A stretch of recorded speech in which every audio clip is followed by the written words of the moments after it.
Ladies and gentlemen, welcome to another episode of Legion Teaches History. And what we're going to be talking about is something that's a little more fun. It's a little more Hollywood, but it does have historical ramifications. It is basically the scene from Top Gun Maverick. If Top Gun Maverick had better gun sounds, more realistic aerial sounds, more realistic flight sounds from the aircrafts themselves, and as a huge fan of Top Gun, Top Gun Maverick. It is probably the best film I've seen in the last few years, bar none, hands down. Nobody thought we needed this movie, and it was incredible. So that being said, I wanted to be a pilot because of the original Top Gun. Still want to be a pilot, working on that. We'll get there. With that being said, we're going to analyze some of the things from this that are a little bit aircraft and historically inaccurate. Now, it's a fun movie. Not here to bash on it. Love it. But what they did get right about this is this individual, and shout out to them. Quartz 708. He's got 1.5K subscribers. Please go subscribe to this guy. Incredible. Incredible. I will leave his link in the description. Yes. So without any further delay, this is if it had better, more accurate sounds. All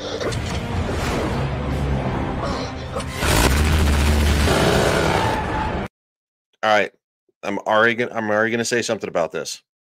The reason that this makes more sense, the reason is because the sounds of the guns firing on both airplanes, they sound like 50 cals. That's not even close to what they are. These are closer to something that you would hear on an A-10 Warthog. This is something that's it fires so fast that it makes that noise. You know, when you're in the military, you talk about burp, you know, or the burp.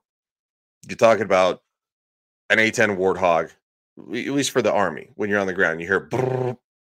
Talking about an A-10 Warthog. It's because they fire so fast. It makes that burp. So this is already much better. Now, again, I'll get there. Tell me what you see, smoke in the air. Smoke in the air, smoke in the air. Hang on. All right, so now that warning sound is going to become from the Tomcat. That is going to be a more accurate warning sound because, quite frankly, when the F-14 Tomcat was made was roughly about 1978. And this, I'm just going off memory of this. This is we're going to dive deeply into both of these aircraft and other videos separately, and then maybe a versus video from a more logical standpoint because I love aviation, and this is aviation history right here. I'll say this. The F-14 Tomcat is a more powerful, yes, I'm going to tell you this, has more powerful engines than the Su-57. So you can see the Su-57 pilot ejecting, right? The other Su-57 pilot is inbound, has already fired a missile. The F-14 Tomcat is factually faster by about roughly 170 miles per hour in this configuration. Now, this makes sense for escaping when they pull in front and of course use the jet as is basically cannon fodder or as a lifeline. Yeah, man, splash one, splash one. All right, he just fragged himself. You just flew through an explosion. You just fragged yourself.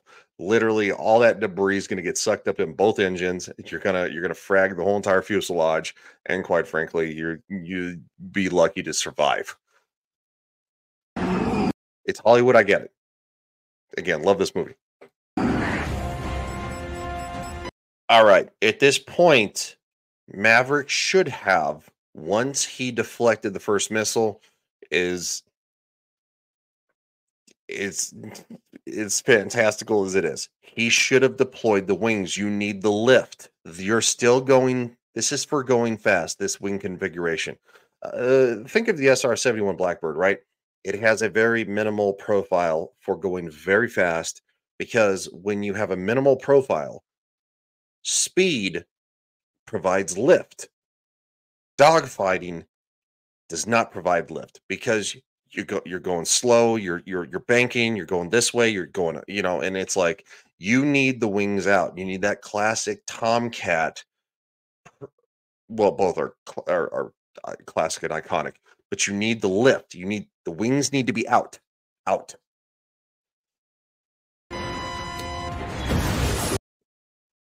He banks here. To fire a missile, you don't need a bank.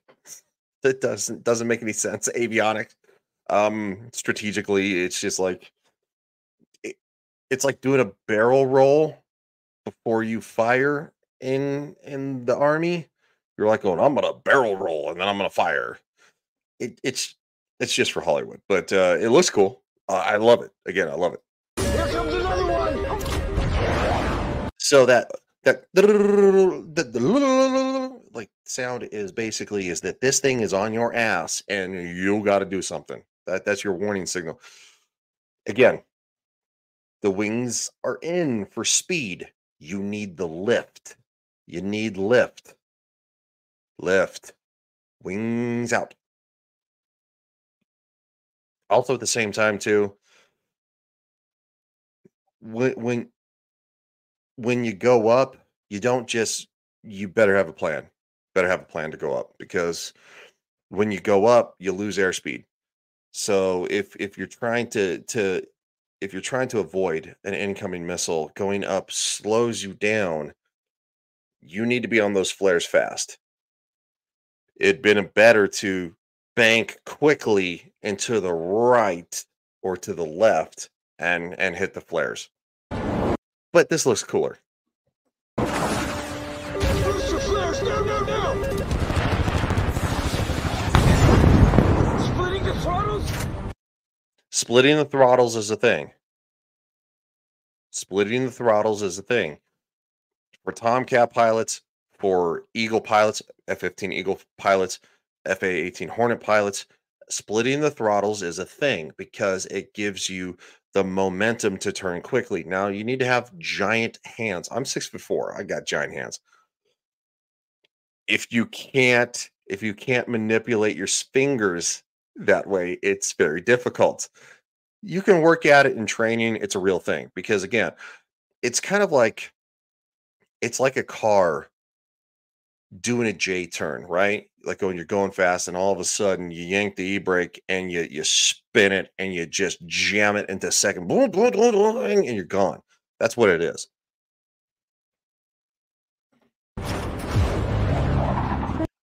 Again, the wings need to be out. Because you're going so slow, splitting the throttles that you're in danger of stalling. Lift. You need lift. Larger wing surface. Coming around.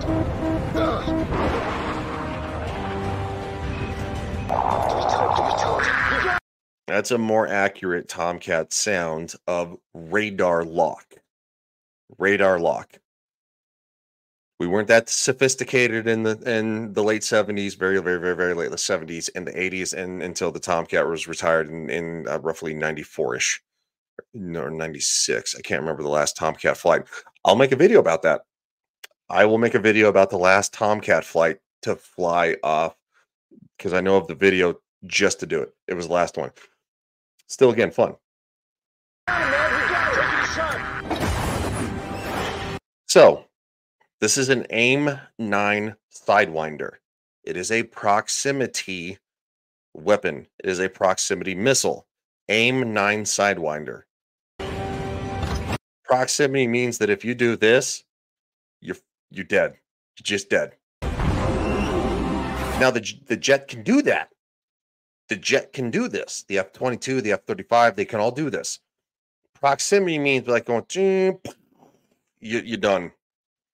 You're not going to take the whole plane out. You're probably going to blow at least this section off right here, and it's going to fall to the earth, and the pilot's going to have to eject. An AIM-9 Sidewinder is a proximity weapon.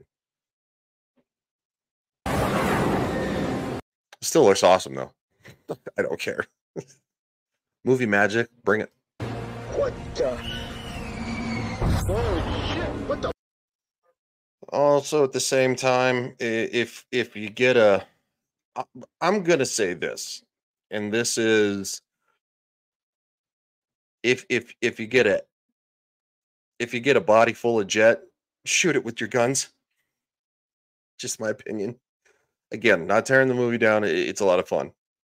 This is more about the historical accuracies of the fighter jet, the F-14, the historical stuff. The Su-57 will definitely lean into as well. Holy shit! What the fuck was that? Language. God, we gotta get low. The terrain will confuse his targeting system. Here he comes. Again, my issue, the wings are back. You're not going to be maneuvering at high speeds this way you need lift. Again, lift. All right, so this looks more like radar jamming than actual terrain confusion. It's if we'll say hypothetically, I'll say this. If the canyon is that sharp where you're steering from side to side um so fast that it can't get a lock, yes, but the thing is that you see it bouncing around as if it's like trying to track trees and stuff like that. It doesn't make sense. Sounds so good.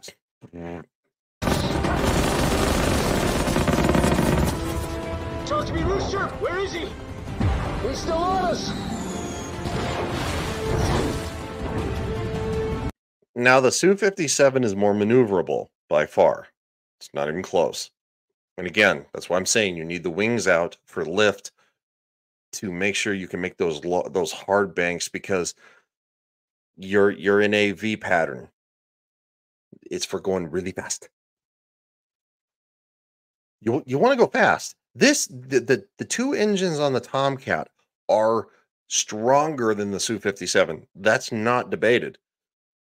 The Tomcat goes faster in a straight line than a Su-57 by far, by about roughly, again, about 187 or something like that miles. This is off the top of the brain because but yeah. We took a hit. We took a hit. Damn it!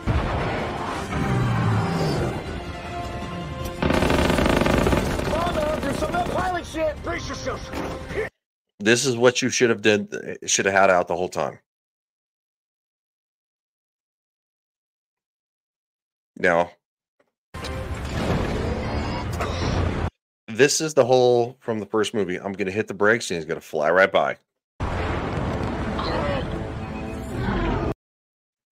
The 57 is more maneuverable.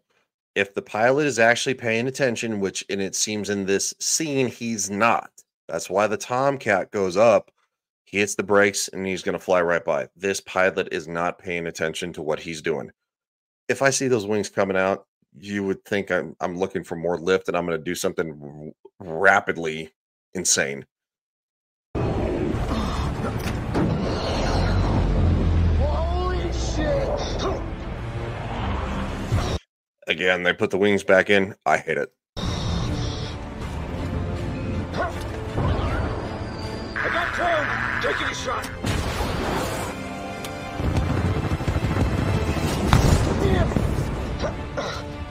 Out of missiles. Switching to guns. God, that's a good sound. Is that not a better sound than the movie provided? Again, love the movie. And also, I love the fact that I paused on this scene because, flying through the explosion, so the frag would have already been gone. But there are still flares in the air that just add to the ambiance. Yes, flares are a thing. Come on. You got him, man. It's not over yet.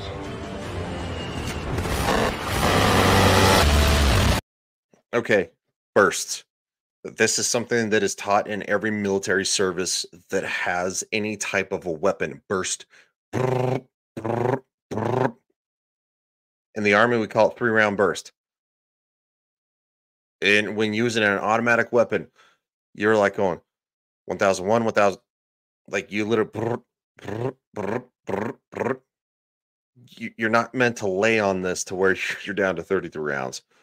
The Navy would teach this too. One last chance. You can do this. But it sounds delicious, though. I mean, in this revamping. Come on, Maverick.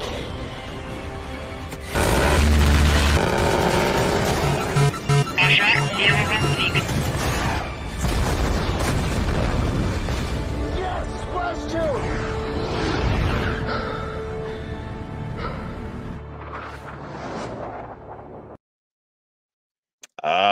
Over water. Going to the boat. And yes, that is something that some people have some problems with. When in the Navy, you're like, get a hold of the boat. It comes from a classic thing, ahoy the boat. It literally is called it Navy aviation and anything like that. In the Navy, it is not called a ship, it's called the boat. So that is very factually correct. When Maverick, and there are people who complained about this, they're like going, "Oh, you wouldn't say that." Like, no, that's very factual. Get a hold of the boat. So that being said, I hope you guys enjoyed this video. This was probably one of the longer videos I've made in a long time. Again, this is for history purposes. I am going to link again. I'm going to link Court 708, 1.51K subscribers to it. He made an incredible video. Dude's got 1.8 million views from a year ago. Let's subs this guy. All right. So I'm gonna leave the link in the description. Appreciate you guys. We're gonna be doing a lot more history-based stuff. Also gonna be having a little bit of a docu-series coming out that was recommended by a couple of people. The Democratic Party, the history of it. And I'm gonna call it Legion. I'm gonna call it Legion History, the Democratic Party. It's gonna be a roughly 8 to 10 episode web series. I hope you guys like it. See you guys. Appreciate y'all. You guys are the best. Seriously. See ya.